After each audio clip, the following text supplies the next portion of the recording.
All of the NBA's decision makers back from vacation. And that means trade talks are heating up again. We'll talk about the latest on Donovan Mitchell, how it could relate to Kevin Durant on today's episode of Locked On Suns. Plus, who is the Suns' actual rival? We'll get into that as well. Let's go.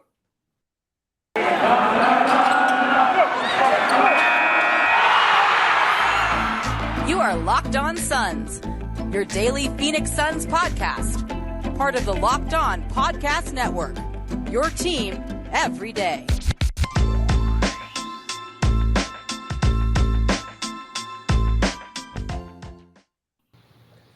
We are back. This is Locked On Phoenix Suns. We are part of the Locked On Podcast Network, and I'm your host, Brendon Kleen, a credentialed media member covering the Suns for the past 5 seasons and a writer at Suns.com and Dime Magazine. A big thanks for making Locked On Suns your first listen here on this Wednesday. Go check out yesterday's episode if you haven't already. Monday's episode, we talked with Alex Alvarez, who runs the Planet Orange IG page, Suns fan account over there. That was a really, really fun episode, just getting his insight on what that's like. And if you're finding us for the first time, hit follow or subscribe on whatever platform you're finding us so you find us in your feed every single morning. Today, we are, is it the 12th update on Kevin Durant or the 12,000th? I'm not really sure. Aaron Edwards is here with us to break it all down a little early for the week. Hopefully lining up another guest to close out the week, guys. But let's dive right into it, Aaron. Donovan Mitchell is apparently... he wasn't ever not available anymore, but the Knicks and the Jazz are talking about him again. That's per Tony Jones and Shams Charania of The Athletic.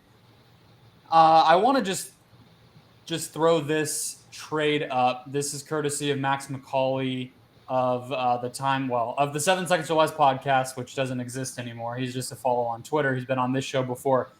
Basically, the bare bones of a trade that could get Donovan Mitchell involved with the Kevin Durant stuff. We've all talked about this stuff before. Ben Simmons would have to probably go to the Jazz, or there's probably a possibility of a fourth team getting involved here. But the bottom line is this is a pathway now that everybody's back from playing golf or being on the boat in whatever crazy European city that they were on in the NBA. They're back to negotiating. Do you feel like this is a realistic pathway? Because I thought Mitchell to the Knicks was just going to happen right away, and it didn't. So now we're kind of back to figuring this whole part of it out. Do you think there's a chance these things happen together? I'm trying to decide if I'm really saying, is it like the only way? Like, I'm trying not to get the only way confused with a possible way, but it is the only way. Like, I texted you earlier today when we saw it. I was like, this is the only way this is going to happen. This is the only way Brooklyn's going to get a thing that they want at the same time as us getting what we want. So I guess I'm more confused in between the range of, is it possible or is it the only way that this could happen for us? Yeah, for people listening who didn't see the graphic, it's not overly complicated. It's basically the 3 players we thought might go to the Nets for KD, McHale, Cam, and Crowder going to the Nets. But in addition to that, Donovan Mitchell going to Brooklyn, and then Ben Simmons to the Jazz and KD to the Suns. And then likely all the Suns' first-round picks would then probably just go to Utah, or at least the majority of them, for Mitchell. And then Mitchell would be the thing that gets the Nets package satisfied because they want that young all-star caliber guy. The Simmons part of this is where I think things get interesting. And I also think, what do the Jazz want, I think, is the other interesting part. And to me, this basically just comes down to, I think there's going to have to be, if these things are going to happen together, and we still know the Knicks want Mitchell really badly. So that's just to consider. That could just be the 4th team, maybe, right? Maybe that's the 4th team. Maybe Mitchell goes there, and then maybe the Nets get Obi Toppin or one of these guys. I don't know. But it feels like it's going to have one more team on top of that to me. Yeah, I think that a 4th team would make sense. But I also just think we know Danny Ainge is going to want picks. That's just what the dude lives for. He's just like Presti in that way. He'll get as many picks as he wants. If he's going to semi-rebuild a team, he's going to be the one that wants the picks in this. And I can see just Marks. Like, do you really want to do all this with Ben Simmons later on? I think he's out of the diva game. I think, like, not calling KD a diva, but I just think that you have, like, some of the biggest player empowerment dudes on your team right now. And do you want to deal with this later? So I could see him trying to shop Ben Simmons and just keeping from dealing with that later on. They haven't seen him get a bucket yet. Like, I think that maybe you would want to do that later on after seeing him play, but I could see Sean Marks trying to just cut it early before it even starts. Yeah, it's weird. To me, one of the things with this one is to just basing some of it off of what we heard back when the Knicks first started to talk to the Jazz about Mitchell. They were like, I mean, it's all posturing, but like they were saying or leaking basically that even the Knicks amount of picks, like they wanted more. And the Knicks have more than like the minimum. Like the Suns just have their own picks, right? But the Knicks have their own picks plus, you know, the Pistons stuff they did on draft night, the Hornets stuff they did on draft night. They have like 4 or 5 extra picks over the course of like this decade, basically, to include. And the Jazz were even then saying like, yeah, it's not quite enough. Like we can believe that or not, but that's the other reason I think another team would have to get involved. Do teams see Ben Simmons as a positive or negative trade asset? I'm glad we're finally seeing, and I know this was just from Max, but like I do think on Twitter, like among reporters, et cetera, like you are finally seeing chatter about Ben Simmons more, which to me was always the crazy part back in like early July when this was really nobody was saying his name. Everybody would say his name like, well, you can't get Bam Adebayo, you can't get so-and-so. It's like, then trade him. Like, he's not that great. He's not that good of a player. I mean, like, all things considered, if you're talking about Bam or you're talking about whoever it might have been, like, he's not that good, right? Donovan Mitchell, to risk not getting those players. So I think that's where we are. I have a question for you. How good do you think Donovan Mitchell is compared to some of these other players? Because that part I don't think is getting evaluated closely enough. I think because we know the Nets are up against it and we know the Knicks are just desperate to get talent always. How good do you think he actually is compared to some of these other players that have become available in the past 5-10 years? I mean, I think he's exciting, and I just didn't think him and Rudy Gobert matched up. I think more with like a dude like Luka, he would have a lot of fun, but I just think if they do get another guard with him that he can work with, I think it's fun, and the lane's not clogged up all the time. I think if you spread it out with him, he could be a really good player on a good team. His passing still isn't great, but I think just spacing-wise, he could still be pretty good. It just was never going to work with Rudy being in there. Yeah. So I think, like he's a perennial all-star, maybe like second round, like get to the Western Conference or Eastern Conference Finals or whatever conference finals every once in a while, but yeah, I just think he has to be in the perfect situation for him to like really flourish. And I don't think we've seen that yet. Yeah, to me, that's totally valid, I think. Like, to me, part of the reason, like, I think he deserves some of that criticism too in terms of the fit, because part of the reason he didn't fit with Rudy is because his passing's not necessarily where it needs to be. Like, I'm not saying Gobert's some sort of, all-star scorer that just wasn't able to get unlocked because Mitchell was there. But, like, if you have, like, in an ideal world, I kind of think you would want that role guy for Mitchell, right? And they had that, but it didn't work because Mitchell either doesn't look for that, isn't comfortable making that pass. Maybe they just hated each other and we'll find some other role guy for, Nerlens Noel will have like an amazing season this year. Obi Toppin will have an amazing season with Mitchell in New York and it'll all be great. But I think that's part of it. I think like the way he plays right now to me, like, he's going to be a Lillard-type player. I'm not saying he'll get to that level, but that's kind of the way he plays basketball, which has always been what's weird about him to me is like he's this guy who coming out of college was one thing and now he's a different thing. And it's not even about like wrong evaluations or him not living up to his potential. It's just like his athletic ability, like he should play the way we all thought he was going to play in college. Yeah. So I think the fact that it's different is actually a bad thing. Like that's a knock on him because he doesn't go to the basket. He's never been an impactful defender. And it's just funny to me where with the comparisons that he got, that him and Book would always get early on in their careers, I always felt like Book needed to play more like Lillard or more like Steph or more like Harden to get to the point, to unlock his potential. And what's funny to me is like Mitchell did that and it was actually for the worse. And then Book kept doing his own thing stylistically. Now he still needs to take a lot of threes. Like there's just some parts that have to be there, but he doesn't play that way. And that's been the best thing for Book. So I was completely wrong. I was one of the last holdouts, like even in here, like watching Book every day, doing this show, whatever. I could have sworn to you Mitchell was going to be better. And that's laughable now. Mitchell is not nearly as good. I just don't think he's that level of difference maker where if you are the Knicks, giving up all that, I know it's the Knicks, but even then, like, I don't know. I don't think he's going to come change your franchise like that.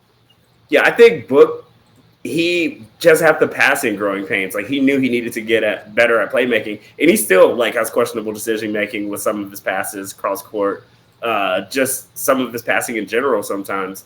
And my biggest knock on Donovan Mitchell was he didn't want to go through the growing pains. Like he doesn't make bad decisions because he doesn't make any decisions. Like he's either going to chuck or just get the offense going, but he's not necessarily making like passes to make people better. And I think if he would have just did that one season where it was going to do some questionable stuff, some questionable passes inside, like some questionable pick and roll passes. If he would have done that and just learned from it, I think he'd be a lot better right now because Book went through it. Like he had some really rough passes that you're like, what are you doing, bro? And I think in the long runs, that kind of helped him out a little bit. By rough passes where you're wondering what's going on, do you mean in Game 7 this year or? Definitely in Game 7 too. I mean, the last two games, honestly. He's a much, much, much better passer than Mitchell, and that is part of it. Being able to score at all three levels rather than just relying on that pull-up three so much, all that stuff. It's just interesting to think about. But so there were some other things. We are deep in August. There were some other things this week that caught my attention in terms of keeping this dream alive or trying to read between the lines of what's going on with Kevin Durant and with the Suns. So we'll dive into some of the sillier stuff here in just 1 second. First, today's show, guys, brought to you by the NHTSA Impaired Driving Campaign. You're hanging out with some friends, putting back a few drinks, a few becomes a few too many, and as an evening comes to an end and people start to head out, you think of calling for a ride, but no, you live nearby. You think you can make it home okay. It's no big deal. What are the odds you'll get pulled over anyway? And even so, what's the worst that could happen? Your insurance goes up. You lose your license. You lose your job. Or worse, maybe you total your car. Maybe you end up killing someone. Everyone knows about the risks of drunk driving. The results are tragic and often deadly. However, there still doesn't stop everyone from getting behind the wheel while under the influence. And that's why police officers are out there right now looking for impaired drivers on our roads to save lives. So if you think you're okay to drive after a few drinks, think again, play it safe, and plan ahead to get a ride. It only takes one mistake to change your life or someone else's forever. Drive sober or get pulled over. All right, so Aaron, I'll give you your pick here. I have a picture for a couple of these. I don't have a picture for others. Maybe there's something in your mind already that I'm not even going to bring up, but here are the three that I have to choose from. One, Suns assistant coach Jarrett Jack's wedding, and for some reason, Kevin Durant and his brother liking the photo. That was one thing that Suns fans overreacted to this week. Number two, Jay Crowder posting on Instagram and blurring out the Suns logo on his tracksuit jacket. And then last but not least, this one was this afternoon, Tuesday, as we're recording this, Katie's new shoes in purple and orange and black and white. Literally like you could wear those on Suns opening night. They're there for the YouTube audience. I'm sure the other audience listening at home has seen them already. KD15. So which of those three, you don't even have to buy it, but would you like to talk about? I think the Crowder thing is more interesting, but I think the least interesting one is the shoe one, just because players don't match shoes anymore. They literally do not care. They will throw on a bright orange shoes with a black uniform or bright orange with like a pink uniform. Like it really doesn't matter what shoes they wear now. They do not care. But let me ask you this. Did he know what he was doing there, though? Yes, Kevin Durant is very online. Like he does the you guys are always overreacting thing. Like he's done it all week so far. But I think that he also knows exactly what he's doing. It's hilarious to me with that real quick, how when he's a net and I don't care, it's hilarious to me. And now that I want to know what's up, I'm like, okay, dude, like please chill out with the tweets. Like I'm tired of it. I'm honestly like if he does become a Sun, which I'm done predicting on, the amount of anxiety his Twitter account will bring me, I think I'm already like a little bit stressed about. But let's talk about the Crowder thing instead. Then I'll put that one up on the screen for the YouTube audience. So I don't even know what the context of the post was. Really, it was pretty harmless from what I could tell. And he's wearing a Nike Suns black jacket, and for whatever reason, he blurted it out. Players don't have to do that. Like my instinct on that one was like, okay, it's like trademark stuff, copyright stuff. But I'm like, no, that they post that with the team logo all the time. They also play for the team. It's their employer. They don't need to blur it out. Why did he do that? And like, he obviously doesn't know Photoshop or whatever, I'm assuming, because he's an NBA player. I don't know Photoshop. Why would he? So he had to like get somebody to do that for him. That is an amazing amount of effort for somebody who's still on this team. Yeah, I think NBA players are the most dramatic out of everybody. So they are probably the most calculated out of all the athletes. Like everything they do, they're the most empowered players in all of sports, other than baseball, I guess. But they do everything on purpose. Like they're trying to get a point across to somebody. They're giving a subtweet or something to everybody. And in a contract year or something like that to get re-signed or get to another team, that's when they do it the most. So I think everything he did was on purpose. And we, like I said, like months ago when we first asked each other this, we knew Jay Crowder was going to be the odd man out probably. And I think he knew the second that horn hit zero too. I feel like what it is that if I were in his shoes that I would be frustrated by is just how long it's dragging out. You know what I mean? Like, that's everybody, though. Yeah. Well, I'm frustrated by it, too. Yeah, like, who isn't at We thought this would be done by July 4th. We thought we were going to be grilling and have Katie as a son July 4th weekend. And that just didn't happen. And if I feel that way, I know a dude that has to decide where he's going to live in a couple months feels that way, too. It sucks. And it sucks for him. We talked about this before. Like, he's just been traded so much. He never seems to be able to stick on to a team. It is a bummer. And, like, what's funny, and I brought up this a couple times over the course of the summer, but he's still hosting these pool parties, like, every weekend at Wild Horse Pass or whatever it is with the Suns partnership with that resort. And so he has to, like, go out there, do this. I'm sure he's getting paid, I would think. But this like silly partnership thing, and he's doing a pool party, and then he has to keep doing it for the team. And I'm sure that the drunk people at these parties are asking him about it or like giving him crap about it. Yeah, it's a bummer. But let's get to this last one because it was the most ridiculous one to me. It's peak August NBA. It's peak a superstar demanded a trade a month and a half ago, and he still is on his team level of NBA online fandom. It is literally just Jarrett Jack at his own wedding posting a picture and then Kevin Durant and his brother liking it, as if Jarrett Jack is not like the journeyman of all journeymen in the NBA, has connections to the Warriors, coached the Suns recently, played everywhere, played for a G League team last year. Like, he knows everybody in the NBA. If you ever go pregame to a Suns game, this man says hello to everybody. The idea that KD would be happy that he got married is not an indication he's about to be a Sun.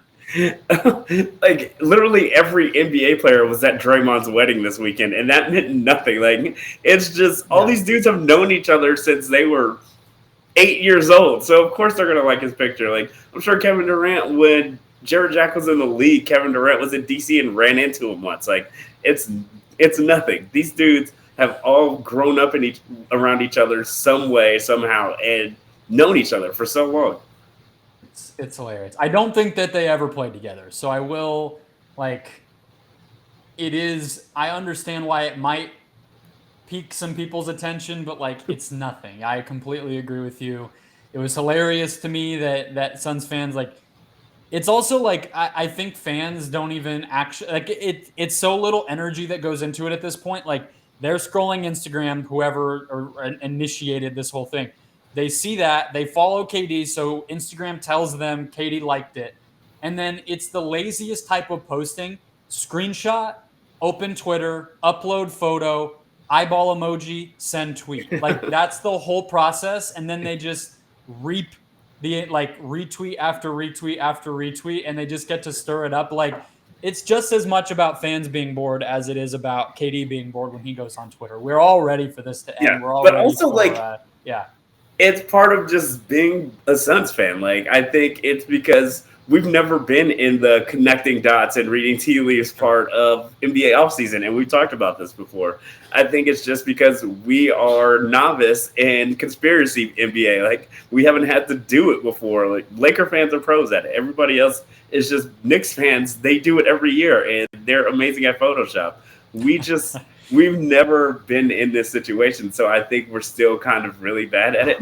But I think for the most part, just we're so young, and we went straight from being nothing to this person wants to come here. It kind of just rushed us into being conspiracy theorist fans. And the offseason with Chris Paul was so short. The news broke like a week before it happened, so there was no buildup. Yeah, I was talking to somebody who grew up in Cleveland and covered the Cavs at one point, and I was asking him, like, is this what it was like when you guys were like tracking the planes and all that with LeBron coming back? And he was like, dude, you're like, this is nothing compared to that. I'm like, yeah, that's totally fair. So like, yeah, we're novices with all of this. It might be the only time we get it in our lifetime. So yeah. I say screenshot as many IG posts as you possibly want. We don't even know if Jarrett Jack is going to be an assistant here yet next season. They don't even announce that stuff until it's been a while. He was like lowest on the bench. There's no guarantee he even is a Sun right now. Like whatever, go for it. But let's close things out. The schedule is also news this week in the NBA. We won't break it down in any real way, but I'm curious heading into this season because the three games we have heard about are three teams that I think you could make the claim are Suns rivals. There are other Western Conference teams. You can tell the league is trying to draw attention to it. So we'll talk about it. Do the Suns have a rival? What could their rival be? First, though, guys, today's show brought to you by BetOnline, the one-stop shop all year long for your latest odds, lines, games. They even have news and analysis for every league, including the baseball regular season, the start of the football regular season. You have NBA futures. You have everything, all the stuff that goes on all year long, tennis, golf, F1, all of it. And BetOnline continues to be your top online resource for all of it. I've told you before, the Cardinals over-under for this season is 8.5 wins. I think we have Super Bowl odds where the Cardinals are plus 4,000. I would not recommend putting any money there. Aaron's Colts are plus 2,200. There's a lot of good value if you can be patient enough to get like playoff, win over under, Super Bowl stuff this early with the NFL, because some of the stuff is just weird. It's based on injuries that are happening right now that might not even be anything. It's based on media buzz, all of it. So BetOnline, your one-stop shop for all of it. Head to BetOnline today or use their mobile app to learn more about the action happening today. BetOnline, where the game starts. All right, Aaron. So far, we've heard reporting that the Suns are opening the season, and the full schedule will be out Wednesday, but we're recording this Tuesday. And I think these three games are actually a good place to start. So the Mavs on October 19th, which will probably be a nationally televised ESPN game, that first full day of the season after the Tuesday when it starts. Then we have Suns at Nuggets on Christmas. And then I believe, at Memphis, because they always do a game in Memphis on MLK Day in January. Those three teams, Mavs, Nuggets, Grizzlies, you can see the league kind of trying to figure out maybe post-Chris Paul, post-Warriors Big Three. Like, what's that young rivalry going to be in the West? Do you see any of those three teams as being like rivals of the Suns. Two of them we've seen playoff series against. The Grizzlies are just kind of the right timeline. I think like it's hard to just conjure up rivalries. Like a lot has to come into it. And right now you can just feel it cooking, like between the fans and just how contentious everything is and the trash talk and just what happened to us. The Dallas thing, it's gonna linger. Like you could just tell that it's just one of those things. Like they lost Jalen Brunson, so like I'm not sure how good they're gonna be, but just fans wise, the players wise, like it was contentious all the way through. And I think that's what makes a rivalry. Like it's not necessarily wins and losses. It's just how they feel about each other on the court. And I can just see the Dallas thing being a problem for a while. Yeah. I don't think the Grizzlies really is one for me. I think you have to play in the playoffs. And then, like you're saying, ideally multiple times in the playoffs, I think, before you really feel like that team is somebody the fan base hates or even like feels anything about. Like this time, like I've seen this with the Lakers Clippers thing since the Clippers made the Kawhi trade. It's like the league really wants that to be something, but it's not really something, like. So I think the Mavs, like if the Suns were to play the Mavs again in the playoffs this year, or the Nuggets thing too, like I think we forget about it, but it was pretty contentious. Like setting aside the Suns and 4 guy, like Jokic got ejected, which he never loses his temper like that. Like I mean, it was pretty ugly for a minute there. Yeah, I just think that they haven't closed it out though. So I think like they played the Warriors tough, and they have had a lot of injuries. So like. They haven't really been healthy since the bubble. So I guess they just have to be healthy for me to even consider them maybe being a rival. Like it just seemed like we swept them last time, so it wasn't really like everybody was mad and Joker lost his temper really quick, but it never really felt like a rivalry. Like Dallas was just a mean series. Like you can just feel how mean everybody was to each other about it. And I think that matters. It's like and the Spurs neither fan base has gotten over it. No. And I think just it's like the Spurs days, even though like online wasn't as big, like there was hate for the Spurs and Spurs fans and we hated each other back and it was like a whole thing. I think this time around it feels a lot Spursy. I mean, it doesn't have like the Ori thing that kind of sent it over the edge, but I can see it's just been contentious for months now, and we just haven't gotten over it. It's fights between Dallas fans and Suns fans every day, it seems like, and I just think that means a rivalry is happening.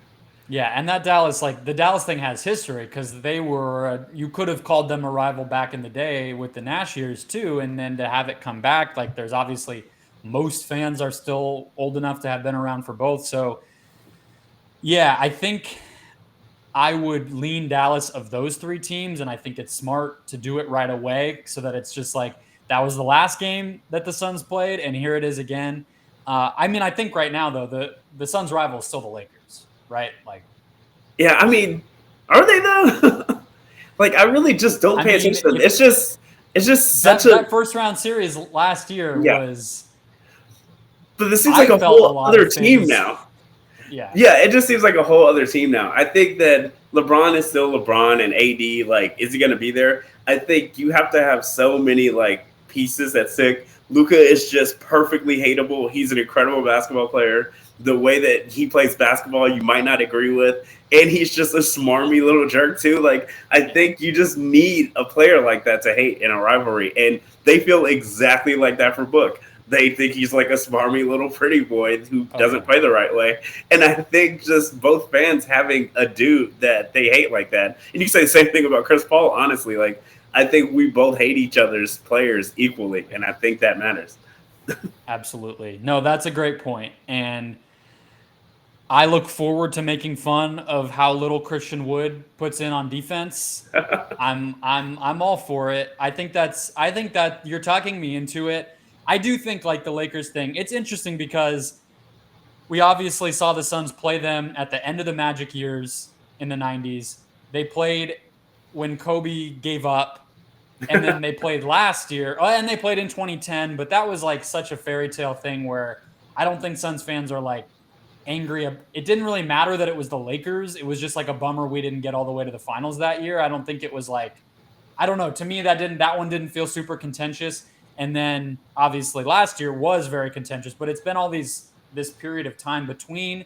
I've written and talked a lot about how the Phoenix LA thing is barely even a thing too. It kind of feels like that Clippers thing where it's like, yeah, the leagues can try to do this, but the LA teams have just walked all over us.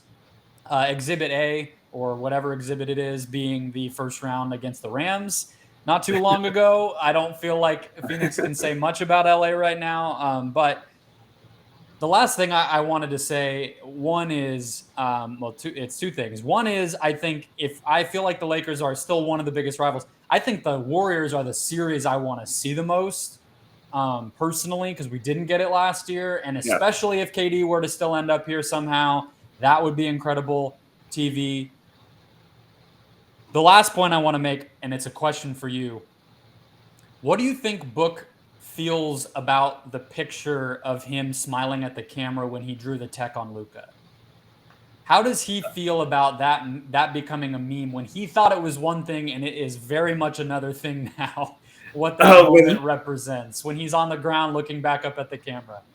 I don't know. Like, I feel like that one probably stung, but I still think the one with Luka smiling up at him and he's looking forward serious and it just says the score at the bottom of the screen, that's the one I see the most, and I hope he just looked at it every day. Like, I hope he just got to see that picture in general, because it's just Luka with that little smirk looking up at him, and you just knew it was over, and it just had to sting.